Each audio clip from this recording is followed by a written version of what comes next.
All right, we got to see the Raiders look like the Raiders again. I feel like pull off a victory. Some people will say, oh, it was just the Texans. But listen, the way this season has gone and the way these past couple of seasons have gone, clearly no win is a guaranteed win. Every win at the NFL level is hard to get. So being able to get one and a satisfying one as well definitely has to feel good for the Raiders. Going to talk about their offense. Their offense looked like what we kind of thought they would look like, and I feel like they have gotten better week after week. Offense looked good, especially in the second half. So let's talk about what they were able to do successfully in this one. All right, let's start off with this play. Let's talk about Davante Adams for a second because, listen, everyone knows Adams is awesome. There was an interesting storyline to think back about week one when Davante Adams got, I don't know, 15 targets. He got a ton of targets in week one, and people were wondering, are they paying too much attention to him? Yes, he's awesome, but you do have to spread the ball around. Well, I feel like just throwing him the ball is still a good strategy. Like him getting a bulk of their carries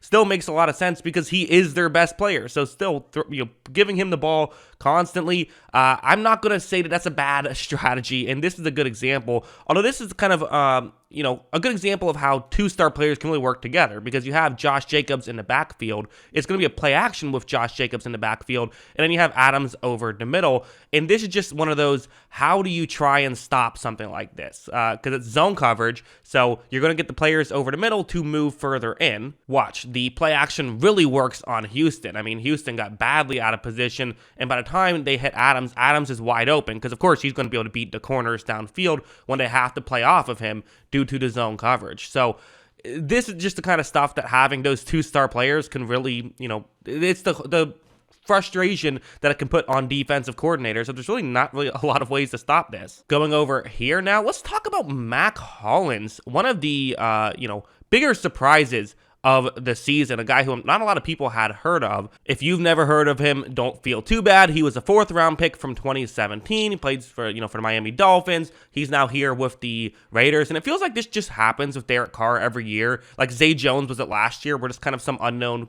player comes in and is a pretty solid contributor. Hollins has been definitely a solid contributor, and this is him contributing in a solid way, where what's going to happen is it's a cover 2 zone, and he's basically just going to try to split the safeties over the middle there. He's going to try to get in between the safeties deep down the field. This is the way that they can definitely pick up some yards. Of course, the hope is not to just pick up some yards, but to even get the ball into the end zone, which there's a possibility of that as well. Look, as Carr takes the snap, and he is going to read this play, and he notices that there is a window to make this throw. And it does kind of feel like, Lovie Smith, the defensive coordinator for the Texans, he does some things well. I'm not going to sit here and bash him completely. But one of the issues with just someone like him, someone like Pete Carroll, some of these kind of older school head coaches that don't really like to mix up what they do, is if you know cover 2 is going to be coming a lot, you can game plan for it. And you have safeties kind of looking at different players for the Raiders here, which allows you to, kind of clear out that middle area as much as possible. You have a route specifically designed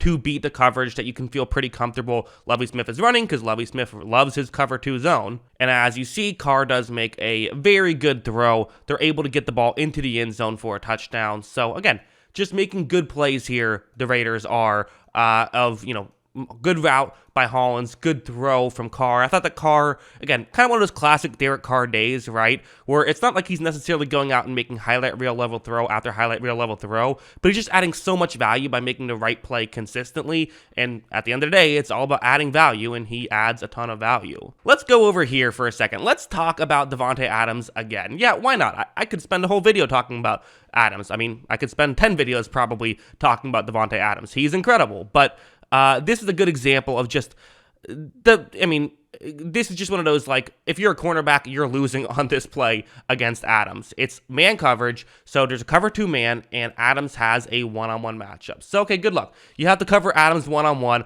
already not ideal.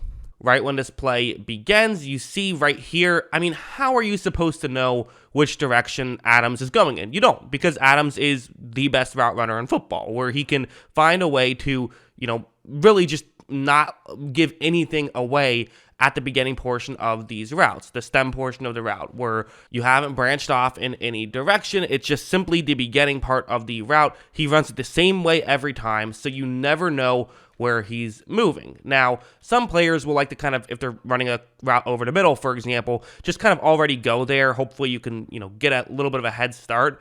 But Adams knows that with his footwork, there's just nobody who can cut with him. No defensive player is going to be able to cut with him, especially when he has the advantage of course, knowing where he's going. We're watching Adams cuts over the middle, Carr hits Adams, they pick up a first down, and then again, Adams also impossible to tackle. I feel like that's kind of something that I don't know. I feel like he gets better every year, and that's something that I feel like he's gotten even better at this year. He's always been someone who can get yards after the catch, but it feels like this year he's even more difficult to tackle, which is saying something because he's always been difficult to tackle. So again, Davante Adams playing at a very high level and, means so much for this team. I'm sure that Packers fans are sitting here and saying, listen, we might have a better record than the Raiders, although not by much at this point. But in hindsight, we would really like to have a Davante Adams back. I still think that, the Raiders have won that trade, even if the Raiders are off to a disappointing start to the season. But also, let's go over here. Let's talk about the guy who was a former first-round running back, which,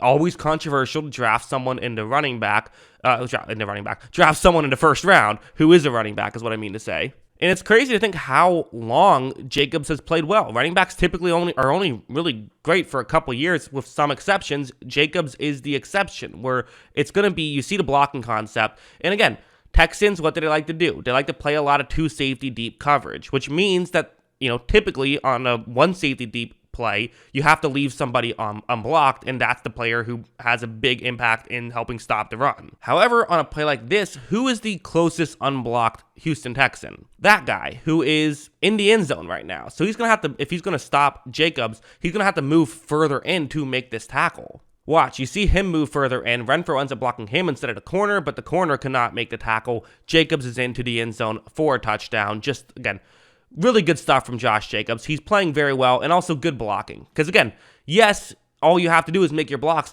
but everyone has to make their blocks. That's what makes the running game so, kind of so fun in a lot of ways, is how much of a team sport it is. Run defense, it's a huge team sport. Run offense, it's a huge team sport. There's no one player that really changes everything. If I don't care how good your running back is, if your offensive line sucks, you're not going to be successful. See Saquon Barkley's first season. You have to have it all, and the Raiders in this game were able to block very well, and Josh Jacobs was able to look like vintage prime Josh Jacobs, which is very cool to see. So yeah, that's what I thought. Again, cool pick six to really ice it. It was kind of already over anyways, but still always fun. Love a good pick six to ice the game. Good stuff by the Raiders. Raiders are able to, again, they don't look terrible right now, right? They're definitely not dead yet. 2-4 is tough, but you're okay. If you lost this one, which I got a little bit hairy at a certain point, then you'd be in trouble. But you have an opportunity. I feel like they are better than their record, but they did put themselves in a hole with being 1-4. Well, 2-4 makes it a little easier. Got to pick up some more wins, though. That's what I think. What do you guys think? Let me know in the comments below. Always love hearing from you. And of course, as always, thanks for watching.